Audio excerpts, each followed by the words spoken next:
How do you know if somebody in your life is toxic? Manipulation.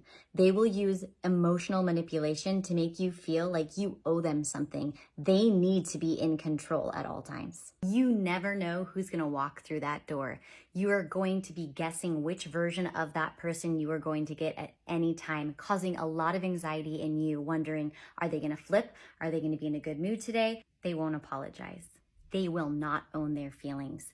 They will use something that's called projection. They will project their own feelings and thoughts onto you, making you feel like those are your feelings. They're always the victim. They're really good at showing up when there's a crisis. They love the drama. But when something really good and happy and exciting happens to you, they don't know how to celebrate. Also, if you ever happen to say that you had a bad day in front of somebody who's toxic, they'll always up you by saying, you think your day was bad? Listen to mine. You can't really win in a conversation with somebody who is toxic. When you are trying to resolve a conflict, toxic people will bring up things that have nothing to do with the situation ahead of them. They'll bring up things from the past or maybe things from arguments weeks ago, but they won't talk about the problem at hand. A lot of times in conflict, they'll just leave the conversation unfinished.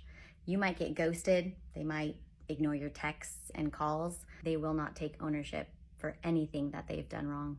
You'll find yourself having to defend yourself in a lot of the conversations that you have with somebody who's toxic. A lot of times, toxic people use absolutes. You never, you always. Basically, when you're around somebody who's toxic, you feel like you can't be your true self. You feel judged, you feel like you can't say the right things, you're walking on eggshells, and no matter what you do or say and try to resolve something, they'll be the victim and you will always be the person who did something wrong. They will try to have control over you and make you feel bad about your choices.